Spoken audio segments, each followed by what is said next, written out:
오늘 우리에게 주시는 하나님의 말씀 요한복음 6장 66절에서 71절까지입니다. 제가 준 성경으로 신약성경 155페이지 제가 봉독해 드리겠습니다. 그때부터 그의 제자 중에서 많은 사람이 떠나가고 다시 그와 함께 다니지 아니하더라. 예수께서 12 제자에게 이르시되 너희도 가려느냐? 시몬 베드로가 대답하되 주여 영생의 말씀이 주께 있사오니 우리가 누구에게로 가오리까? 우리가 주는 하나님의 거룩하신 자이신 줄 믿고 알았사옵나이다. 예수께서 대답하시되 내가 너희 12를 택하지 아니하였느냐? 그러나 너희 중에 한 사람은 마귀니라 하시니 이 말씀 가롯 시몬의 아들 유다를 가리키심이라. 그는 12 중에 하나로 예수를 팔자르라.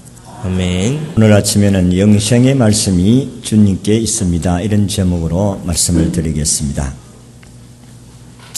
우리나라가 한때 보물선이 진도 앞바다에 묻혀 있다고 해서 그것을 발굴하려고 혈안이 되어서 수많은 사람들이 회사에 투자했다가 망했습니다. 그리고 사장은 3년 동안에 사람들로부터 돈을 거두어서 천문학적인 1000억대의 돈을 벌어들였다가 구속되었던 사건이 있습니다.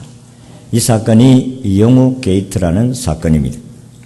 아마 오래전에 신문지상에 난리가 났던 때가 있습니다. 이것은 일본이 패망하기 직전에 전라남도 진도군 죽도 앞바다에서 금, 은, 보석을 싣고 가던 배가 침몰해서 보물선이 바닷속에 묻혀 있다는 것입니다. 그래서 지금도 금운도 앞바다를 비롯해서 남해 바다에서는 수십 척의 보물선이 묻혀 있다고 믿고 발굴 사업 신청을 지금도 내는 사람들이 있다고 합니다. 수천 년의 선박의 역사를 볼 때에 바다에 빠진 보물선은 그 수를 헤아릴 수 없다고 합니다. 전문가들의 말을 들어보면 미국 해역에만 해도 10만여 척의 배가 난파가 되어서 거기에 묻혀 있다는 것입니다.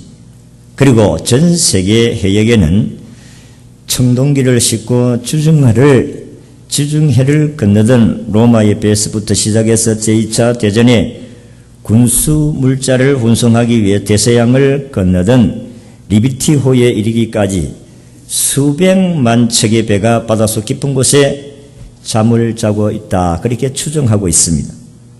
이들 난파선이 싣고 있던 보물의 규모는 천문학적인 수조 원의 돈이 되어진다고 이야기를 합니다. 그래서 돈이 있는 사람들은 혈안이 되어서 이 보물선을 찾으려고 합니다.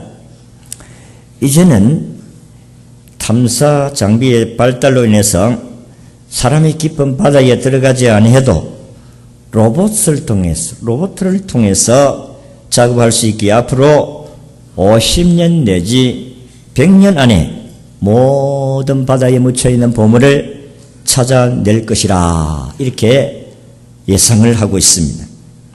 국제법에서는 1910년 브레셀 협약에 의하면 바다 밑에 빠져있는 것은 무엇이든지 발견한 자가 공정하게 취득할 수 있다 이렇게 인정한다고 되어져 있습니다. 그러니까 앞으로 과학이 발달하고 또 돈이 많은 선진국의 사람들이 아마 나라가 바닷속의 보물을 많이 찾을 것으로 생각을 합니다.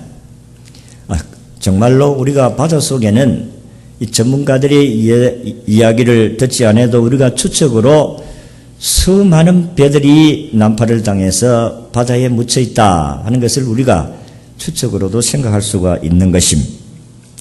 성경을 보면 이 밭에 감추인 보화 이야기가 비유로 이야기되고 있습니다. 바닷속에도 수많은 금은 보석이 묻혀 있지만은 성경에 보면 밭에도 보화가 많이 감춰져 있다. 이 비유는 어떤 사람이 밭에 가서 일하던 중에 그 밭에는 부화가 묻혀 있는 것을 발견하고 자기 소유를 다 팔아서 그 밭을 샀다는 이야기입니다. 그 말은 그 밭에 있는 보물이 자기 재산 다 바꾸어도 엄청나게 더 많다는 것을 깨달았기 때문에 자기 재산을 팔아서도 그 밭을 샀다 하는 것입니다. 바다에 묻혀 있는 보물들, 검은 보석들을 캐기 위해서 지금도 수없이 연구를 하고 노력을 하고 있습니다. 밭에 감추인 부화가 오늘도 저 중동 지방에는 많이 있습니다. 왜 그러는가 하면 고대사에서는 돈이나 금, 부화를 집에다가 놓아두면은 불안해요. 도둑이 들어와서 강도가 와서 내 나라 하면 다 빼앗기는 겁니다. 요즘같이 은행이 있고 경찰 제도가 잘 돼 치안이 보완되는 것 같으면 모르겠습니다만 그 시대는 그런 게 없습니다. 힘센 놈이 장땡이에요.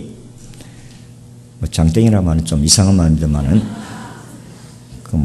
어쨌든 최고다 이 말인데,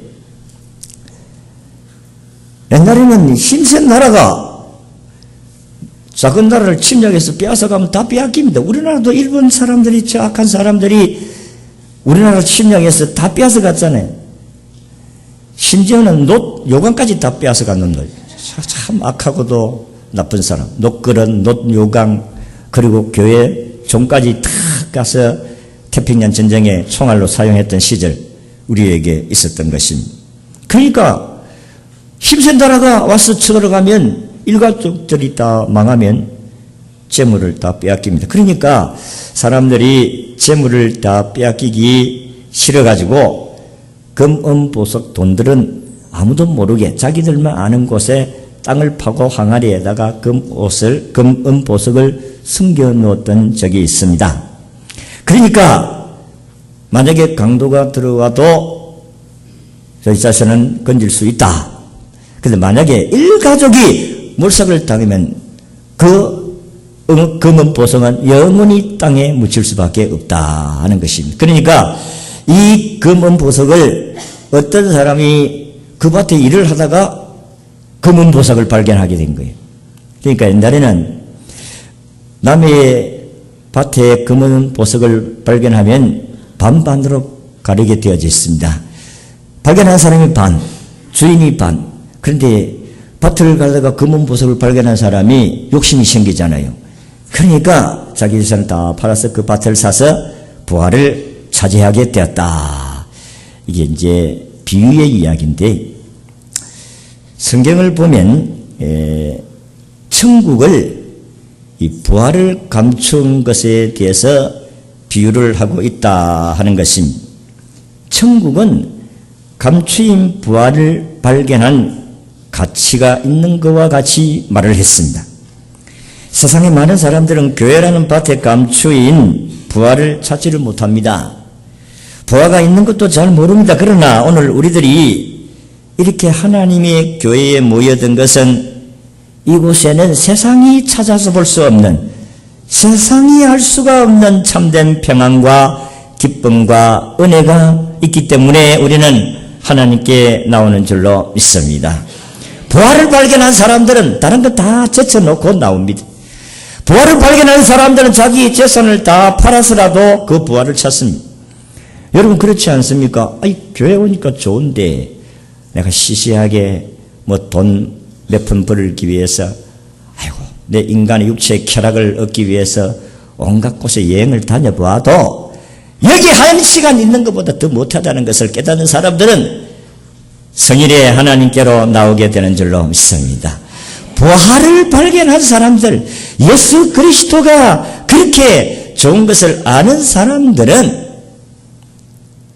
여러분들이 하나님께 나오지 아니할 수가 없게 될 줄로 믿습니다. 여러분, 부활을 발견한 사람들은 세상 것이 시시합니다. 한 시간껏 놀아봤자 아무것도 아니에요. 한 시간 돈 벌어봤자 그 별거 아닙니다. 그보다 더 좋은 부활가 예수님께 있는데, 하나님께 있는데 왜 그런 하잘것 없는 것에 우리가 신경을 쓰겠느냐 하는 것입니다. 부활을 발견한 사람들은 거기에 밭에 가서 이제 일할 필요가 없어요. 왜냐하면 그 밭을 사면 되니까. 마찬가지로 오늘도 저나 여러분들이나 마찬가지입니다. 예수님을 모신 사람하고 예수님을 모시지 않는 사람하고 하늘과 땅 차이다. 오늘 아침에 이야기가 그런 내용입니다. 예수님을 발견한 사람들은, 예수님이 어떤 분이신가를 아는 사람들은 아무리 어려움이 와도 예수님 떠나지 아니하는데, 예수님을 잘 모르는 사람들은 오늘 보니까 다 떠났더라. 예수님을 곁을 다 떠나고 다시는 같이 다니지를 아니했더라. 성경이 그렇게 이야기를 합니다. 그래서 오늘 성경에는 세 부류의 사람이 나오는데, 예수님과 함께 있다가 떠난 사람이 있고, 예수님 함께 있다가 떠나지 않는 사람이 있고, 그런데 함께 있기는 있습니다만은 예수님을 배반하는 사람도 있고, 이 세 부류의 사람이 오늘 아침에 우리가 읽은 성경의 내용의 말씀입니다. 그래서 오늘 특별히 예수님을 떠나지 아니한 사람에 대해서 포커스를 맞춰서 여러분들에게 말씀을 드리고자 합니다. 첫째는, 그럼 예수님을 떠난 사람들은 왜 떠났느냐? 예수님을 떠난 사람들의 이야기를 먼저 봅시다. 오늘 이 요한복음 6장의 내용은 보리떡 5개 물고기 2마리를 5,000명을 먹인 사건이 나오고, 예수님이 물리로 그런 사건이 거기에 기록이 되어져 있습니다. 그리고 난 후에 오늘 이 이야기가 기록이 되어져 있습니다. 여러분, 5,000명을 먹였던 엄청난 역사, 이것은 배고픈 군중들에게는 그럴 수 없이 구세주입니다. 참 우리 가난해가지고 늘 먹고 사는데 힘이 들었는데 이분만 따라다니면 이제는 굶어 죽지는 않겠구나, 이렇게 생각을 한 것입니다. 여러분, 예수님을 따라다니는 사람들 가운데서 이런 경우가 있습니다. 내가 병들어가 죽게 되는데 이 사람 옆에 있으니까 주치의로서 이 사람은 언제든 내 병을 고쳐줄 수가 있겠구나, 주치의로 생각하고 따라다니는 사람, 그리고 먹고 사는 문제 해결해 줄 수 있는 분이다, 이렇게 생각하는 사람. 그러니까 이 사람들은 예수님을 왕으로 모시면은 우리는 이제는 잘 살 수 있겠다, 이렇게 생각을 한 사람인 것 같아요. 그런데 예수님께서, 선생님, 우리가 어저께 떡을 먹었던 자리에 갔는데 예수님이 없습니다. 예수님이 언제 여기, 그래서 떡을 다음 날에도 떡을 얻어먹기 위해서 베스다 강야에 갔는데 예수님이 없었습니다. 그러니까 이들이 예수님이 어디 가셨는가 막 찾았는데, 저 건너편 가드모나움에 있다는 소식을 듣고 이들은 부랴부랴 왔습니다. 배를 타고 와서, 선생님, 언제 여기에 왔습니까? 우리는 얼마나 선생님을 찾으려고 노력을 많이 했는지 모릅니다. 언제 오셨습니까? 그렇게 물었더니 예수님께서 하시는 말씀이, 자기를 찾는 사람들에게 너희들은 떡을 먹기 위해서 나를 찾았다. 떡을 먹고 배부르기 위해서 너를 찾았구나, 나를 찾았구나, 그렇게 말씀하면서, 이 사람들아, 썩는 양식을 위해서 일하지 말고 영생하도록 있는 양식을 위하여서 하라. 이 양식은 인자가 너희에게 주리니 인자는 아버지 하나님의 인치심이니라고 말씀을 하셨습니다. 이 대화를 예수님 말씀하면서 너희들은 이 썩어질 양식을 위해서, 먹고도 다시 죽을 이 음식을 위해서 그렇게 노력을 하느냐, 영생을 위해서 일하라, 예수님이 그렇게 말씀을 하고 계십니다. 그러면서 예수님 말씀은, 나는 하늘에서 내려온 생명의 떡이다. 나는 하늘로서 내려온 산떡이니 사람이 이 떡을 먹으면 영생할 것이니라. 나의 줄 떡은 세상이 주는 떡하고 다르다. 내가 주는 떡은 생명을 얻는 떡이니라. 그러니까 앞으로 너희들은 내가 주는 이 떡을 먹어야 되는데, 이 떡은 내 살이다. 그러니까 내 살을 먹고 내 피를 마셔야 너희들이 영생을 얻는다. 이러니까 거기에 있는 유대인들이 이게 무슨 말이고, 도무지 이해가 잘 안 된다, 어렵다. 예수님은 계속해서 말씀을 합니다. 너희들이 나를 먹고 내 피를 마시지 아니하면 생명을 얻을 수 없다고 한 것은, 앞으로 장차 자기가 이 백성들을 위해서 십자가에 못 박혀서 희생할 것을 이야기한 말씀입니다만은, 영적인 이야기니까 이들은 도무지 이해가 할 수가 없습니다. 자기들은 생각하기를 예수님과 함께 있으면 그냥 밥 한 그릇 얻어먹고 병 나면 병 고침 받고 그리고 생활에 어려움 없이 그렇게 다니면 예수님과 함께 있으면 다 해결되니까 그렇게 생각을 하는데, 뭐 영생이 어떻고, 무엇이 떡이 내 살을 먹으면 네가 영생을 얻고 내 살을 먹어야 되고 내 피를 마셔야 되는데 어렵다.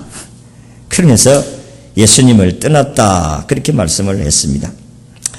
여러분들이 예수님이 살과 피를 먹는다는 것은 예수님을 마음에 모심으로 말미암아 예수님과 하나가 되고 연합되어진다. 그런 말씀입니다.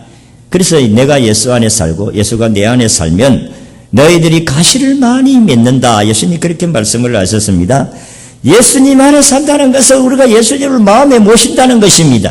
영접하는 자 곧 그 이름을 믿는 자들에게는 하나님의 자녀가 되는 권세를 주신 줄로 믿습니다.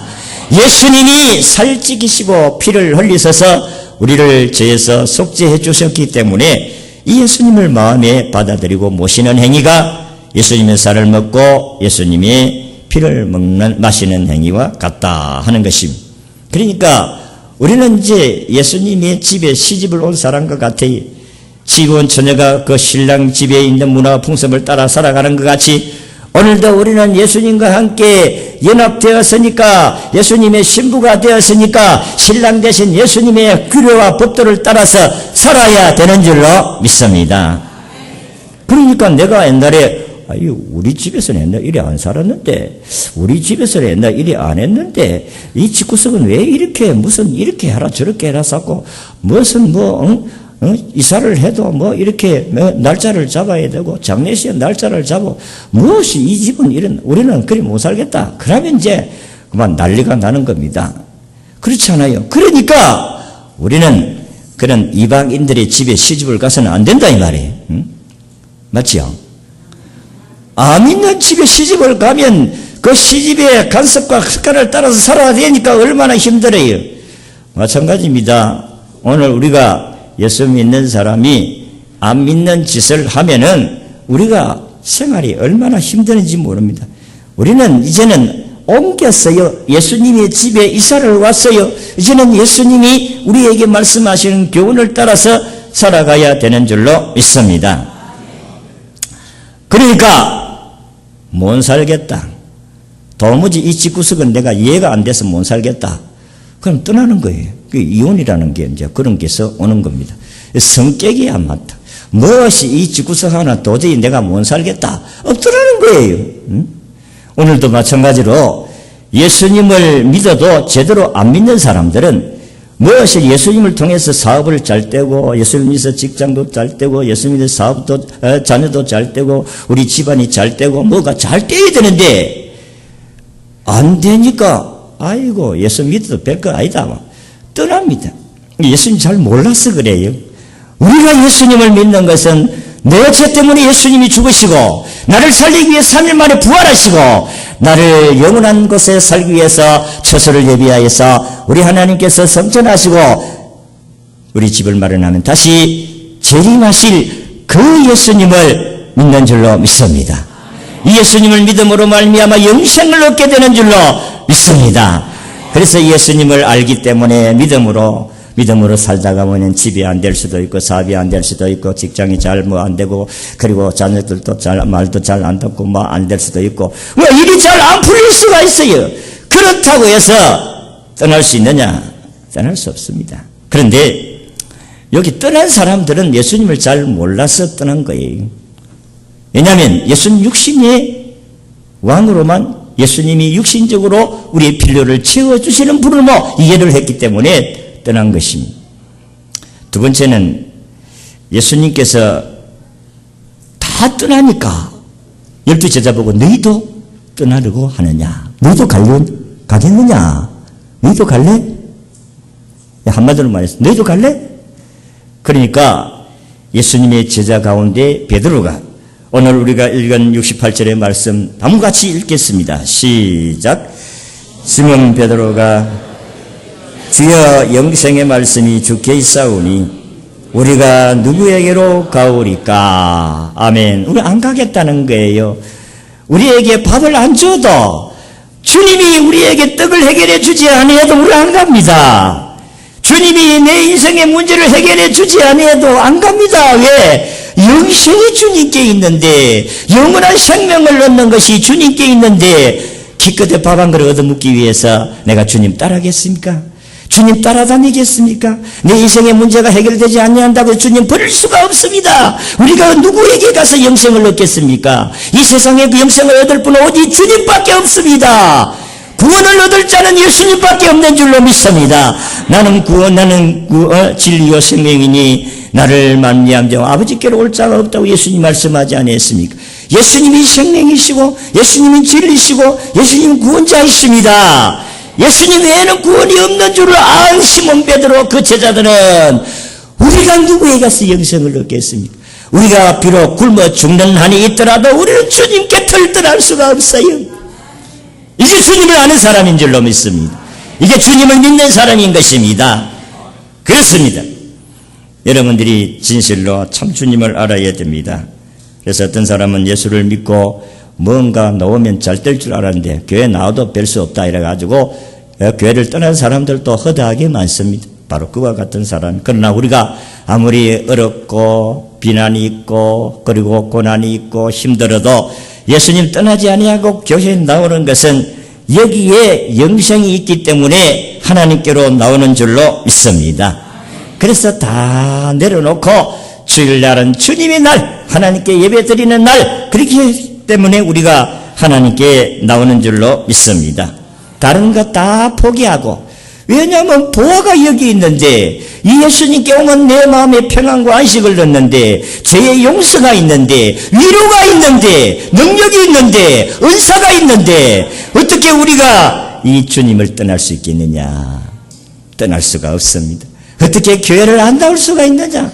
여러분이 교회를 나와야 됩니다. 교회날 아침에 교회에 나오려고 하다 부부하고 싸워도 그래도 교회에 나와야 될 줄로 믿습니다. 왜냐하면 여기에 치료가 있기 때문에, 여기 용서가 있고 여기에 화해가 있기 때문에 나와야 되는 것입니다. 근데 우리가 마귀에게 속는 것은 아이고 오늘 이렇게 싸워가지고 마음 틀어지는데 교회에 나가서 예배 드린데 무슨 소용이야? 안 간다. 묘쳐라! 그 속는 행위입니다. 속는 행위라니까. 여러분 여기가 진리가 있고 여기에 주님이 계시고 여러분은 여기에 여러분들의 문제를 해결해 주시는 분이 계시는데 어디에 가서 문제를 해결하겠어요? 누가 그 하해를 해주겠어요? 부부가 싸움하면 빨리 교회로 나와야 돼. 그래야 빨리 하해가 됩니다. 안 그러면 여러분 한 달도 말 안 하는 사람 있어요? 싸워가지고.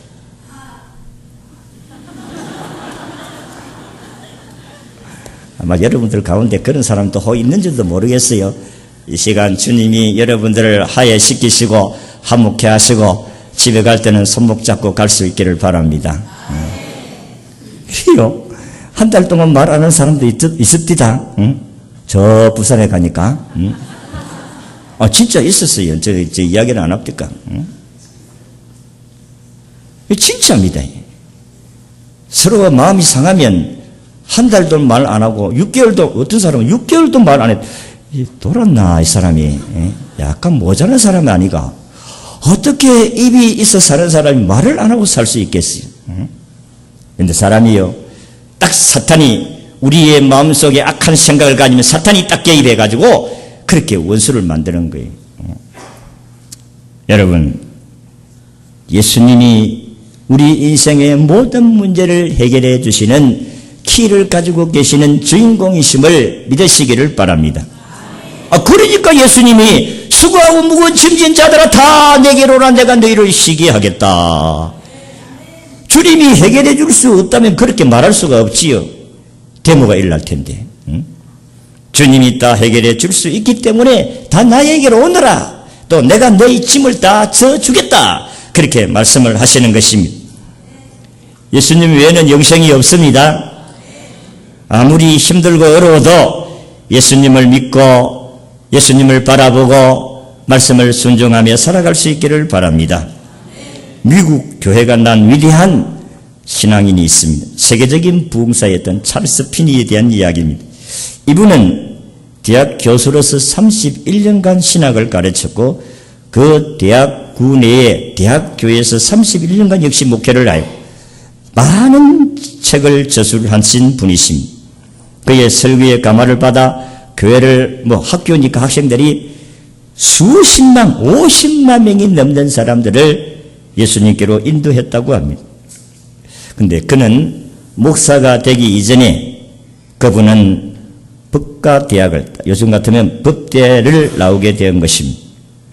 그래서 법학을 연구를 했어요. 그리고 그는 음악도 잘해서 성악도 잘했습니다. 노래도 잘 불렀습니다. 그리고 음악에 재주가 있어서 악기도 잘 다루었습니다. 바이올린과 첼로를 잘 연주하고 28세에 변호사가 되었습니다. 그는 변호사로서 탄탄한 장래가 보장되어져 있습니다. 그런데 그분은 어느 날 성경을 읽고 기도를 할 때에 자기 마음속에 이런 하나님의 질문이 막 오게 되었다고 합니다. 앞으로 무엇을 하려느냐? 그런 질문이 자기 마음속에서 오니까 훌륭한 변호사가 되어야지. 그 다음에는 돈을 벌어서 잘 살아야지. 그 다음에는 은퇴하여 여생을 편안하게 살아야지. 그 다음에는 계속해서 질문이 오는데 그 질문 앞에 금방이라도 죽을 것 같은 그런 느낌을 사로잡혔다는 것입니다. 내가 이대로 죽으면 내가 지옥 간다. 이래서는 안 되겠다. 이 피니는 생각하기를 진짜로 예수님을 받아들여야 되겠구나. 예수님을 받아들여야 되겠다는 그 순간에 하나님의 음성이 들려왔습니다. 피니, 오늘 당장 나를 받아들일 수 있겠느냐? 그때 피니는 대답했습니다. 네, 이제 당장 받아들이겠습니다. 그리고 예수님을 마음속에 모시고 숲속으로 들어가서 하나님, 내가 하나님께 내 몸을 바치겠습니다. 하루 종일 숲속에서 기도를 했다고 합니다. 그는 하나님의 은혜를 너무 충만히 받아서 말할 수 없는 감격과 기쁨으로 충만하게 되어졌습니다. 그러니까 너무 은혜가 충만하니까 하나님이 이제 그만 은혜 주셔도 되겠습니다 할 정도로 은혜를 충만히 받고 자기 변호사 사무실로 내려왔다는 것입니다. 그리고 자기의 업무를 정리하기 시작했습니다. 모든 법률 서적을 다 정리를 하고 이제는 사람을 변호하는 변호사가 아니라 우리 주님만을 변호하는 변호사가 되겠다고 결심을 했습니다. 사무실에 들어오니까 소송권을 부탁한 사람이 찾아와서 이렇게 이야기합니다. 아이고 변호사님, 오늘 재판을 열리는 것을 아시지요? 이 변호를 좀 잘 해달라고 그를 부탁을 합니다. 그러니까 피디는 대답하기를 나는 이제 예수 그리스도로부터 그의 의를 탄원해 달라고 하시는 소송 의뢰를 받았으므로 이제는 당신의 소송권을 더 이상 말할 수가 없어 더 이상 당신의 소송권을 다른 변호사에게 소송하십시오. 소송권을 부탁하고 의뢰를 하십시오. 나에게 수임을 준 내가 수임비 다 드리겠습니다. 그리고 들고 돌려보내려고 하니까 이분이 대답하기를 이분도 아마 신앙인인 것 같아. 그래서 고소를 해서 뭔가 자기의 억울함을 하고 문제를 해결을 받고 손해배상을 하고 하려고 했는데 이 젊은 사람이 예수 그리스도를 변호하기 위해서 자기를 모든 인간의 영광과 돈과 부를 다 포기하고 예수님을 증거하겠다는 소식을 듣고 이야기를 듣고 은혜를 받은 거예요. 그래서 소송했던 사람이 괜찮습니다. 나도 이제 손해를 봐도 하야를 하겠습니다. 소송권 취하하겠습니다. 그래서 주님을 위해서 주님을 변호하겠다고 하는 이 젊은 변호사의 간증을 듣고 은혜를 받은 이 의뢰인도 자기가 돌아가서 치하를 하고 용서했다는 그런 일합니다. 나중에 피니가 목사가 되어 집회를 할 때에 한 젊은이가 피니 목사를 죽이겠다고 총을 들고 강단으로 올라오다가 나는 지옥으로 간다 그냥 쓰러져서 죽었다는 것입니다. 이런 하나님의 역사가 이 피니 목사의 사역 가운데 많이 일어났다는 것입니다. 그렇습니다. 하나님의 말씀은 살았고 운동력이 있어 좌우의 날선 어떤 검보다 더 예리하여 홍과 영과 및 갈순 관절과 골수를 찔러 쪼개기도 한다. 사람을 수술하고 하나님을 대적하는 사람들을 하나님께서 그때마다 하나님이 보호하시고 지켜주시는 것을 볼 수가 있었다는 것입니다. 그러니 어떻게 주님을 떠날 수가 있어요? 이런 은혜를 체험하고 이런 예수님을 발견한 사람이 어떻게 예수님을 떠날 수가 있겠느냐 이 말이에요. 목숨 그런 거예요. 은혜를 체험하세요. 예수님을 진심으로 알고 믿는 사람은 예수님 떠나지 않습니다. 기분 좋다고 섬기고 기분 안 좋다고 섬기고 기분 좋다고 봉사하고 기분 안 좋다고 편기치고 하고 그런 법이 없어요. 진실로 주님을 아는 사람, 진실로 주님을 믿는 사람, 진실로 주님을 주인으로 아는 사람들은 그 예수님 때문에 자기를 들을 수가 있는 거예요. 기분대로 섬기지 않습니다. 자, 마지막으로 예수님을 같이 있으면서도 떠나지 아니하면서도 배신하는 자가 있었다. 예수님은 자기를 떠나지 않았지만은 주님 곁에 있으면서 변화되지 않는 채 남아있는 사람이 한 사람이 있었습니다. 그분이 예수님 12제자 가운데 가룟 유다라는 사람, 예수님을 믿지도 아니하면서도 떠나지도 아니하고 그 자리에 있었다. 그 사람이 왜 떠나지 않았는지 이유를 잘 모르겠습니다. 인내심이 많았는지, 지켜보고 어떤 상을 당하면 행동에 옹글루가 왔는지, 어쨌든 예수님을 팔기 위해서 남았는지, 성경은 예수님을 팔았다고 했습니다. 그런데 오늘 71절에서 72절의 말씀을 보면 이 사람은 마귀다. 예수님이 그렇게 엄청나게 충격적인 말을 하고 있습니다. 12를 예수님이 택했는데 그 중에서 한 사람은 마귀니라. 그 사람이 마귀겠습니까? 마귀가 그 사람을 이용했다는 것입니다. 시몬의 아들 가룟 유다가 바로 예수님과 함께 있기는 있어도 예수님 안 믿고 받아들이지 않은 그런 불쌍한 사람들이 있었다. 오늘도 교회 안에 있지만은 예수님을 믿어야 될 줄로 믿습니다. 예수님을 믿어야 떠나지 않습니다. 그래도 있어도 변화되지 않고 떠나지도 않고 있으면서 애를 먹이고 교회에 불의를 일으키고 교회의 성장에 방해를 하고 못된 짓을 하고 이건 참 불행한 사람이에요.